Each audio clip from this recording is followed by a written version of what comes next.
안녕하세요. 저는 돌싱이 된 지 이제 반년 정도 된 여자입니다. 제가 이런 곳에 사연을 보내게 될 줄은 몰랐지만 이혼을 경험하게 될 줄도 몰랐네요. 저는 어렸을 때부터 금술 좋은 부모님을 보면서 행복한 결혼 생활에 대한 로망이 가득했어요. 다정하고 나밖에 모르는 남편과 귀여운 자식들까지 집안의 웃음소리로 가득한 결혼 생활 말이에요. 하지만 그것은 제 로망일 뿐이었고 막상 실제로 겪어보니 결혼은 현실이더라고요. 모든 것엔 장단점이 있기 마련이지만 제게 있어서 결혼은 단점밖에 없었어요. 제가 오늘 이렇게 사연을 보내게 된 이유는 남편과 시어머니 때문인데요. 저는 남편을 회사에서 처음 만나 사내 연애를 하고 결혼까지 하게 됐어요. 남편은 회사 내에서 분위기 메이커로도 유명했던 직원이었어요. 깔끔한 스타일에 웃기기까지 하니 여직원들에게 인기도 굉장히 많았죠. 남편을 좋아하던 여직원들 중에 하나가 바로 저였어요. 남편은 놀 땐 누구보다 잘 놀고 일할 땐 냉철하고 정확한 사람이었어요. 저는 남편의 잘 노는 모습보다도 진지하게 열심히 일하는 모습에 반했었어요. 하지만 인기가 많던 남편이라 저 같은 사람에겐 관심조차 없을 것 같아서 고백도 못 해봤어요. 저보다 잘난 직원들도 남편에게 고백했다가 거절당했다는 얘기를 듣고 더 용기가 안 나는 거예요. 자신감이 바닥까지 떨어진 저는 이대로 남편을 포기해야겠다는 생각을 하고 있었죠. 그러다 중요한 프로젝트를 성공리에 끝마치고 직원들과 다 같이 회식을 하게 됐는데 남편이 많고 많은 자리 중에서 제 옆자리에 앉는 거예요. 여직원들은 부럽다는 듯 저를 쳐다봤고 저는 놀라서 남편을 쳐다봤어요. 남편이 저를 보고 싱긋 웃더니 앉아도 되냐고 묻길래 어리버리한 표정으로 고개를 끄덕였어요. 저는 잠깐 사이에 이게 꿈인지 생시인지 왜 많은 자리 중에 하필 내 옆자리였는지 그 웃음은 또 무슨 의미인지 오만 가지 생각이 다 들었어요. 거기다 술게임에서 제가 걸리면 본인이 흑기사를 자처해서 제 술을 대신 마시는 거예요. 회식하는 내내 저를 헷갈리게 하는 남편의 행동 때문에 계속 복잡한 신경이었어요. 혹시 흑기사 소원으로 자기 일을 나한테 다 떠넘기려고 저러시나 싶었어요. 직원들은 흑기사 소원 오늘 지나면 무효라고 당장 쓰라고 난리도 아니었죠. 남편은 나중에 쓰겠다고 오늘 안에 쓸 거니까 걱정하지 말라고 했어요. 저는 남편이 얼른 소원을 써서 복잡한 머리를 얼른 정리하고 싶은 마음뿐이었어요. 그런데 회식이 끝날 때까지도 남편이 저한테 소원을 안 쓰고 있는 거예요. 혹시나 소원을 까먹은 게 아닐까 하는 마음에 살짝 들떴었어요. 하지만 남편은 소원권이 2개 있다는 걸 까먹지 않았고 식당에서 나와서 소원을 쓰더라고요. 지영씨, 저 소원권 2개 있는 거 알죠? 저 지금 하나 씁니다. 지금 너무 어둡고 위험하니까 제가 집까지 바래다 드릴 수 있게 해주세요. 그게 제 소원이에요. 고작 그게 대리님 소원이라고요? 저는 상관없는데 대리님 집은 반대 방향이잖아요. 저야 대리님이랑 가면 안 무섭고 든든하죠. 소원이라면 그렇게 해요. 나머지 하나는 뭔데요? 남은 건 가면서 차차 말씀드릴게요. 저 12시 전엔 무조건 쓸 거예요. 오늘 아니면 절대 못 말할 것 같은 소원이라서요. 남편은 안전하게 저를 집 앞까지 데려다줬고 가는 내내 정말 영양가 없는 얘기만 오갔던 것 같아요. 온통 제 신경이 남편한테 가 있어서 모든 말이 영양가 없는 말들로 들렸을 수도 있겠지만요. 남편은 제 집에 도착할 때까지 남은 소원권 하나를 쓰지 않고 있는 거예요. 저는 소원권 유효기간이 얼마나 남았나 보려고 시간을 봤더니 11시 58분이더라고요. 2분만 버티면 소원권 효력이 없어지니 2분만 더 버텨보자 라는 생각을 하고 있었는데 정확히 59분이 되자 남편이 소원권을 쓰겠다고 하는 거예요. 저 소원권 하나 남은 거 알죠? 지금 59분이니까 12시 되기 전에 빠르게 말할게요. 저 지영씨 좋아해요. 제 남은 소원권은 지영씨랑 내일 데이트하는 걸로 쓰고 싶어요. 뭐라고요? 대리님 지금 뭐라고 그러셨어요? 저를 좋아하신다고요? 대리님이 저를요? 아니 왜요? 왜 저를 좋아하시는 건데요? 왜요? 혹시 제가 지영씨를 좋아하면 안 되는 이유라도 있는 건가요? 아니면 제가 싫어서 그런 거예요? 싫으시면 이 얘긴 못 들은 걸로 해주세요. 아니요, 좋아요. 저도 대리님 좋아해요. 그러니까 그 소원권 쓰세요. 저희 내일 데이트해요. 가고 싶은 곳 있으시면 문자로 남겨주시고 데려다 주셔서 감사합니다. 저는 갑작스러운 남편의 고백에 당황했고 제 반응으로 남편이 이상한 오해할까봐 횡설수설 좋아한다고 말해버리곤 너무 민망해서 급하게 인사한 뒤 집으로 들어가 버렸어요. 빠르게 방으로 들어와 침대 위에 누우니 심장이 미친 듯이 뛰기 시작하면서 머리가 멍해지더라고요. 방금 제가 들은 그 고백이 꿈은 아닐까 싶은 마음에 볼도 꼬집어 보고 허벅지도 쳐보고 난리였어요. 아픈 게 느껴지는 걸 보니 꿈이 아니라면서 베개를 주먹으로 치고 있는데 문자 알림음이 울리더라고요. 문자의 주인공은 당연히 남편이었고 약속 장소와 함께 제게 귀여운 면이 있는지 몰랐다고 회식하느라 피곤했을 텐데 잘 자고 내일 보자는 말이 덧붙여 있었어요. 저는 뭐라고 답을 보낼까 손가락을 왔다 갔다 하고 글을 썼다 지웠다 반복하다가 결국엔 몇 줄 적었던 거 다 지우고 잘 자라는 말만 보냈어요. 연애가 처음도 아닌데 첫사랑을 시작한 것처럼 수줍고 떨리더라고요. 다음날 회사에 가서도 괜히 신경 쓰이고 남들에게 들킬까 조마조마했죠. 하지만 남편은 아무렇지도 않은지 평소와 똑같이 열심히 일을 하고 있더라고요. 저는 그날 데이트 시간만 기다리느라 일을 어떻게 했는지 기억도 안 나요. 남편은 데이트를 하면서 제게 제대로 다시 고백을 했고 저는 그 고백을 받아주었어요. 회사에 있을 땐 몰랐는데 밖에서 이렇게 따로 보니 또 다른 매력이 있더라고요. 되게 다정하고 세심하게 저를 챙기는 모습에 더 반하게 되었어요. 늘 제 기분부터 생각해주고 뭘 하든 제 의견을 엄청 중요시 여겨주었어요. 사랑을 받는다는 게 어떤 기분인지 알게 해준 사람이 바로 남편이었죠. 남편이라면 제가 그동안 꿈꿔왔던 결혼 로망을 실현시켜줄 수 있을 것만 같았어요. 그렇게 연애한 지 1년이 지났을 때 남편의 청혼을 받아들였고 저희는 결혼을 하게 되었어요. 짧은 연애 기간이라 제 결혼 소식을 들은 친구들이 걱정을 많이 하더라고요. 오래 만나도 남자의 본 모습을 볼 수 있을까 말까인데 1년은 너무 짧은 거 아니냐고 하는 친구들도 혹시 사고 쳐서 급하게 결혼을 서두르는 거냐고 하는 친구들도 있었어요. 연애 기간은 짧았어도 알고 지낸 지는 3년이라고 친구들 만날 때마다 해명하기 바빴던 것 같아요. 저는 이 결혼에 후회하지 않을 자신이 있었고 누구보다 잘 살 자신이 있었어요. 하지만 결혼을 하고 나서 자신만만하던 모습은 온데간데 없어졌고 친구들 말 들을 걸 그랬다는 후회만 가득 차기 시작했어요. 신혼여행을 갔다 와서 신혼집에 들어서는 순간부터는 제게 늘 다정했고 저의 의견을 존중해줬던 남편과 완전히 다른 모습을 한 남편이 존재했어요.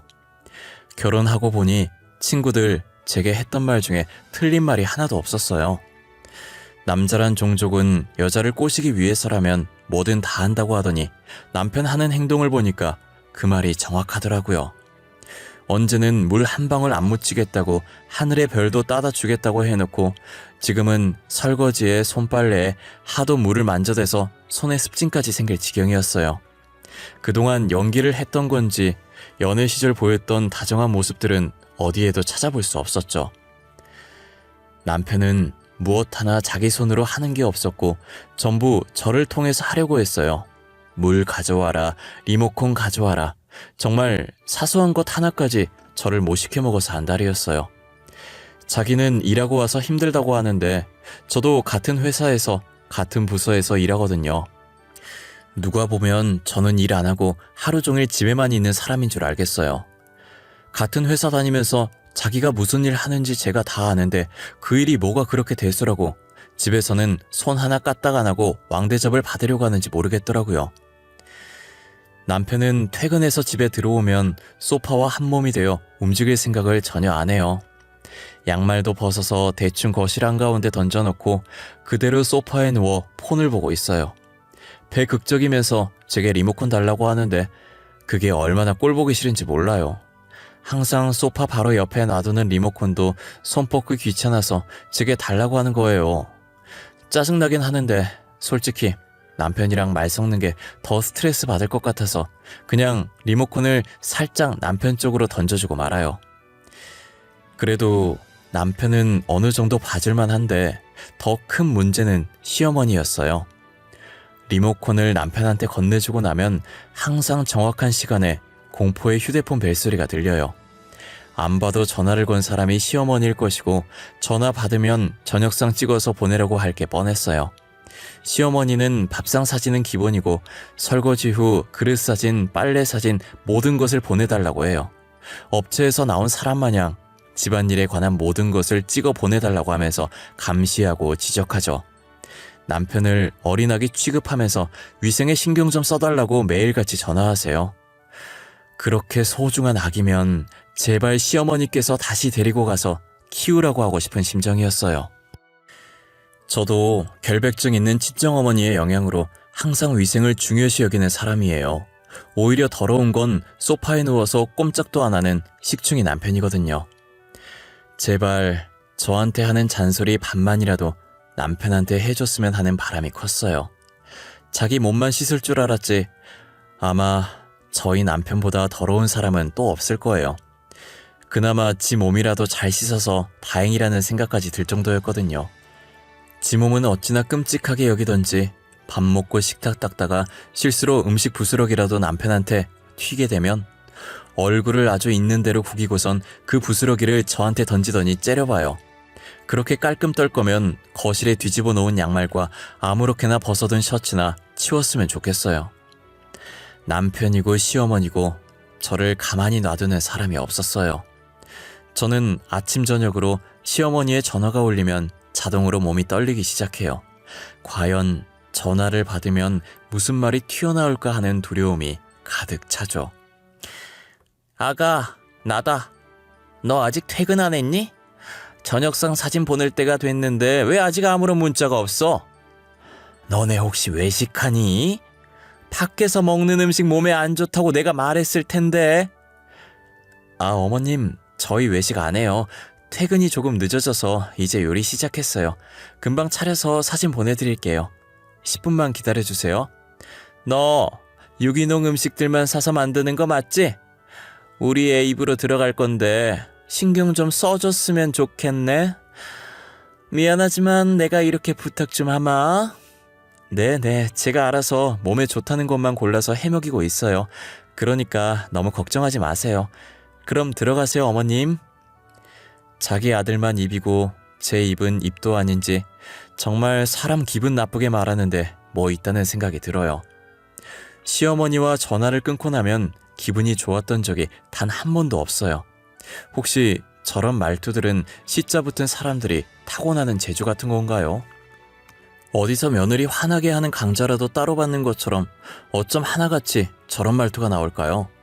그래도 시댁에서 합가를 안 하는 것만으로도 천만다행이라는 생각이 들었어요. 합가까지 했다면 하루 종일 시어머니 옆에서 잔소리를 얼마나 들었을지 상상만 해도 스트레스 받는 게 이 생활은 그나마 만족스러운 생활이었어요. 거실에 널브러진 남편 옷들을 볼 때마다 화가 나면 시어머니를 떠올려요. 시댁에 합가를 안 하는 것만으로도 그만큼 제게 위안이 됐거든요. 그렇게 하루하루를 버티고 지내고 있었는데 결혼한 지 2년째 되던 해 시댁에 들어가게 된 거예요. 저는 신혼집이 경매로 넘어갔다는 우편물을 받고서야 남편이 무슨 일을 벌이고 있었는지 알게 됐어요. 남편은 돈도 없으면서 자신의 친구와 같이 사업을 하겠다고 저희 집을 담보로 대출을 받은 거예요. 친구가 돈 주면 자기가 알아서 다 하겠다고 해서 믿고 줬는데 돈을 받자마자 그대로 날라버린 거죠. 남편은 대출받은 돈을 갚지 못했고 신혼집은 그대로 경매로 넘어가게 됐어요.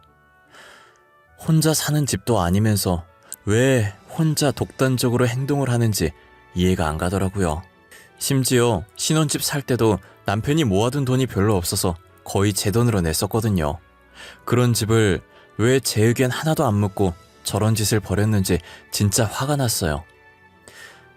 당신 이거 뭐야? 우리 집이 왜 경매로 넘어가?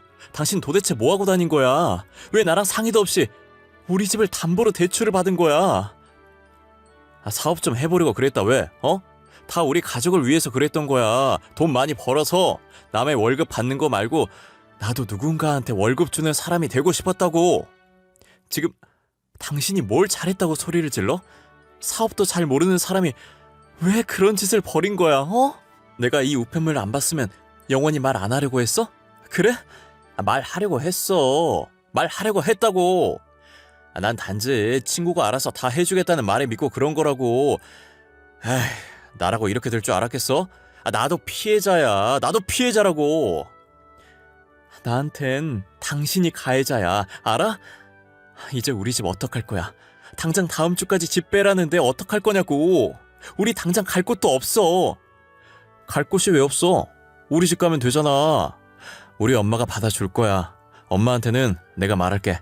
우리 잠깐만 본가 들어가 있자, 어? 이런 사연으로 지옥 같은 저의 시댁살이가 시작됐고 남편은 웃고 저는 울었어요. 별다른 방법이 없으니 정말 울며 겨자 먹기로 시댁에 들어가게 됐어요. 제가 시댁에 가서 좀 놀랐던 게 이제껏 시아버지께서 안 계신 줄 알았어요. 상견례 때나 결혼식 때도 못 봤고 따로 시아버지 언급이 없어서 돌아가셨거나 이혼하신 줄만 알았어요.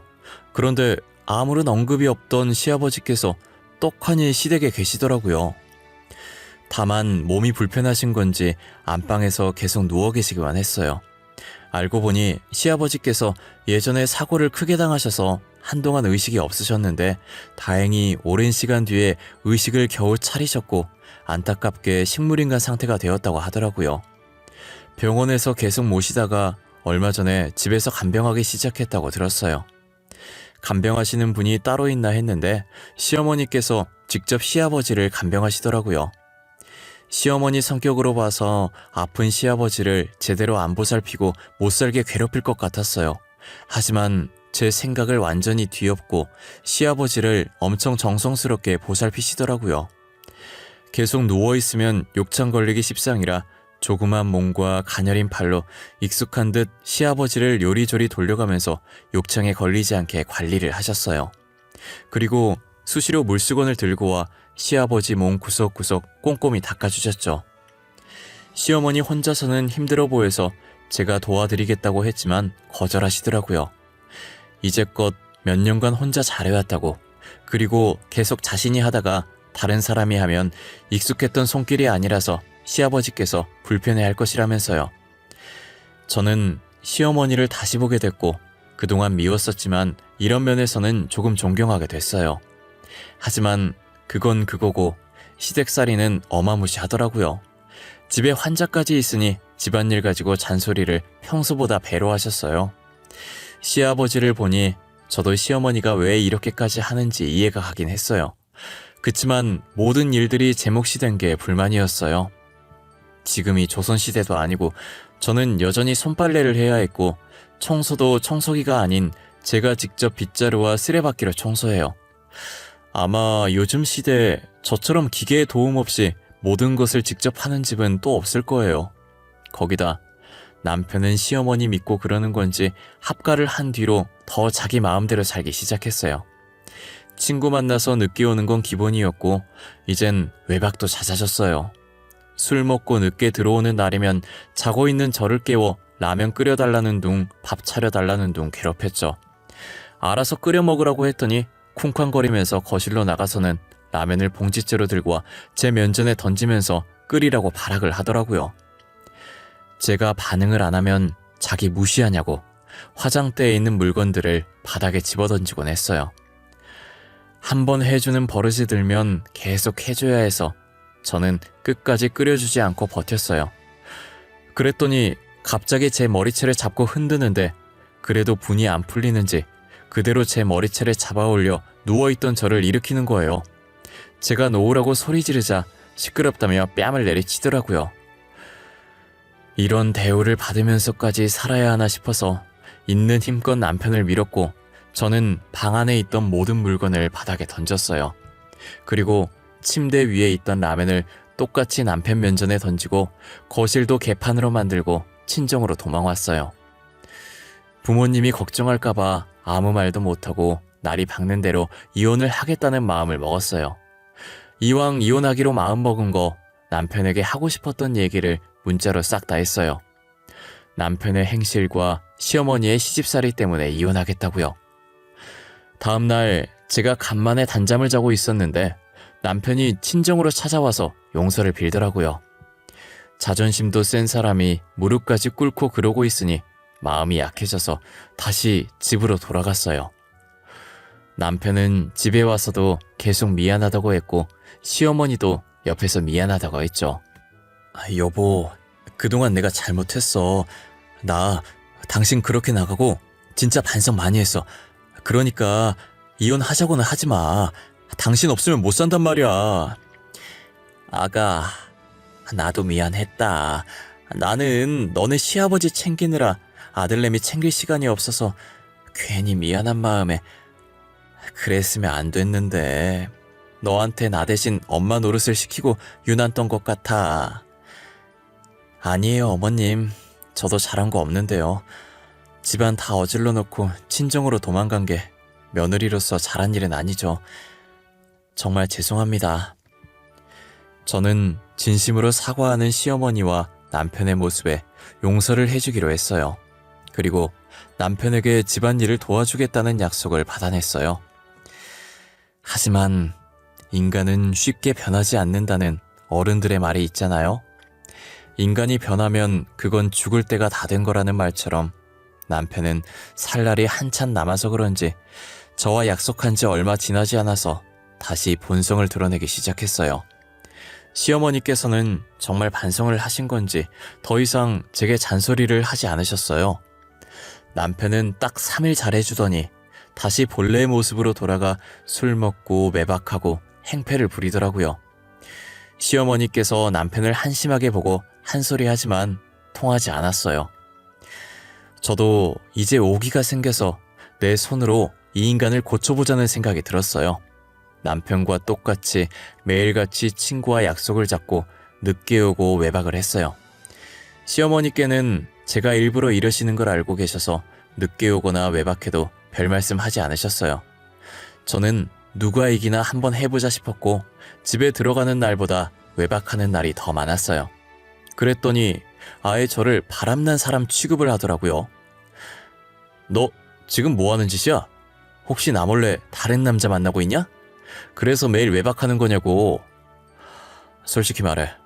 너 다른 남자 있는 거지? 고작 생각한다는 게 그런 쪽이야? 내가 진짜 바람이라도 펴졌으면 하는 건 아니고? 그래야 당신이 피해자고 내가 가해자니까 그런 이유라도 있어야 나한테 화낼 수 있어서. 이게 진짜 돌았나? 너 어떻게 됐어? 뭐 잘못 먹은 거냐? 아님 머리라도 다친 거야? 정신이 가출하지 않은 이상 네가 이렇게 나한테 덤빌 수가 없지. 그래서 또 나 때리게? 당신은 때리는 것 말고 할 수 있는 게 아무것도 없나 봐. 당신 같은 사람이 제일 한심한 게 뭔지 알아? 꼭 자기보다 약한 사람만 골라서 폭력을 행사한다는 거야. 이게 진짜. 야, 너 오늘 내 손에 죽고 싶냐? 아주 죽고 싶어서 환장했지? 남편은 또다시 제 머리채를 잡은 상태로 뺨을 때리기 시작했어요. 정신이 아찔해진 찰나에 갑자기 점점 아랫배가 땡기는 느낌이 들기 시작하면서 통증이 느껴지더라고요. 저는 갑자기 느껴지는 통증에 놀라서 손으로 배를 움켜쥐었어요. 그러다 곧이어 밑에서 따뜻한 무언가가 흐르는 게 느껴지기 시작하는 거예요. 남편은 당황한 듯 뺨을 때리던 손을 멈췄고 저는 그대로 기절을 했던 것 같아요. 눈을 떠보니 흰 천장이 저를 반겼고 제가 눈을 뜸과 동시에 시어머니의 목소리가 들리더라고요. 그리고 시어머니 옆에는 형사 2분이 함께 계셨어요. 아가, 정신이 드니? 여기가 어딘 줄 알겠어? 여기 병원이야. 아이고, 이걸 어쩌든 그래. 뱃속에 우리 손주가 있는 줄도 모르고. 손주라니, 그게 무슨 말씀이세요, 어머니? 알아듣게 말씀 좀 해주세요. 제가, 그리고 병원에 왜, 어머님 옆에 형사님들은 또 뭐고요? 네 뱃속에 우리 핏줄이 있었다더라. 그런데 유산해서 아까 수술했어. 그리고 형사님들은 내가 불렀어. 우리 아들 신고하려고. 너가 당했던 거 이 사람들한테 말하면 돼. 제 뱃속에 아기가 있었다고요? 아니야, 아닐 거예요. 저 입덧도 없었고 아무런 징후도 없었는데 무슨 어머님께서 착각하신 걸 거예요. 아가, 내가 미안하다. 내가 이렇게 대신 사과하마. 정말 미안하다. 우리 아들이지만 나도 도저히 참을 수가 없구나. 시어머니의 말에 의하면 제 뱃속엔 빛을 보지도 못한, 아니 엄마인 제가 알아보지도 못한 아이가 있었고 남편으로 인해 소중한 제 아이를 잃고 말았다는 거예요. 저는 상황을 인지한 후 이불을 손으로 움켜쥐고 몸을 부들거리며 소리를 질렀어요. 그래도 분이 풀리지 않아 침대의 협탑에 있던 화분을 벽에다 던져버렸어요. 시어머니는 저를 안고 미안하다고 진정하라고 등을 토닥거리셨죠. 시어머니께서도 자신이 배 아파 낳은 아들이지만 이번 일은 같은 여자로서 참을 수 없으셨고 본인이 직접 자신의 아들이 한 짓을 경찰에 신고를 한 거였어요. 솔직히 엄마로서 자식을 신고한다는 일이 쉬운 일은 아니잖아요. 저는 시어머니께 너무 감사하기도 하면서 죄송했고 시어머니는 제가 잘 진술할 수 있게 옆에서 증언을 해주셨어요. 저는 시어머니 덕분에 이제껏 남편에게 당해왔던 짓들을 모두 형사분께 진술했고 형사분은 제가 진술한 토대로 진술서를 작성한 후 남편의 영장을 발부했어요. 그러나 남편은 본인이 저지른 짓들을 자수를 하러 이미 경찰서에 가 있더라고요. 본인이 직접 본인 손으로 아이를 떠나보낸 죄책감이 아무래도 큰 듯 싶었어요. 남편은 모든 죄를 자수했고 잘못을 인정했어요. 남편이 모든 것을 인정함으로써 빠르게 재판이 진행되었고 이혼까지 할 수 있게 되었어요. 결국 남편은 임신한 저의 뺨을 때리고 아이를 유산하게 만든 죄로 징역을 피할 수 없었어요. 재판이 끝나고 남편은 제게 죽을 때까지 이 일 잊지 않고 저와 태어나지 못한 아이에게 늘 미안한 마음 안고 살겠다고 울면서 이야기하더라고요. 그게 저와 남편의 마지막 모습이었어요. 제가 재판장을 나가기 전 시어머니께서 제 손을 붙잡았어요. 아가, 그동안 우리가 했던 일들은 다 잊고 새 출발하렴. 우리는 절대 잊지 않으마. 항상 사죄하는 마음으로 살 테니 너는 꼭 행복해져야 한다. 어머님, 제가 행복해질 수 있을지 모르겠어요. 아이도 못 지킨 제가 어떻게 행복해져요. 저는 새 출발할 자신이 없어요. 우리 애기한테 너무 미안해서. 그 죄는 우리가 다 안고 가마. 그러니까 넌 꼭 행복해져. 응? 절대 이건 네 잘못이 아니야. 우리 잘못이지. 시어머니께서는 다 자신들의 잘못이라며 제게 죄책감 가지지 말고 새 출발을 하라며 다독여 주었어요. 저는 새 출발을 할 수 있을지도 모르겠고 솔직히 새 출발한다고 해서 행복해질 수 있을지 모르겠어요. 뱃속에 자기 애가 있는지도 몰랐던 저인데 어떻게 행복하게 지낼 수 있겠어요. 저는 아직도 가끔 꿈에서 갓 태어난 애기 우는 소리가 들려요. 제 아이의 울음소리를 한 번도 들어본 적 없지만 꿈속에서 우는 아이가 꼭 제 아이인 것만 같았어요. 자신을 잊지 말라고 하는 건지 아니면 저를 원망해서 그런 건지 계속 꿈에 나오더라고요. 한동안은 아이 잃은 충격에 일도 손에 잡히지 않아서 회사도 그만뒀었어요. 저희가 사내 연애를 해서 결혼을 했던지라 저희 부부를 모르는 직원들이 없었고 안 그래도 소문 빠른 회사에 저희 이혼 소식은 다른 소문들보다 빠르게 퍼졌죠.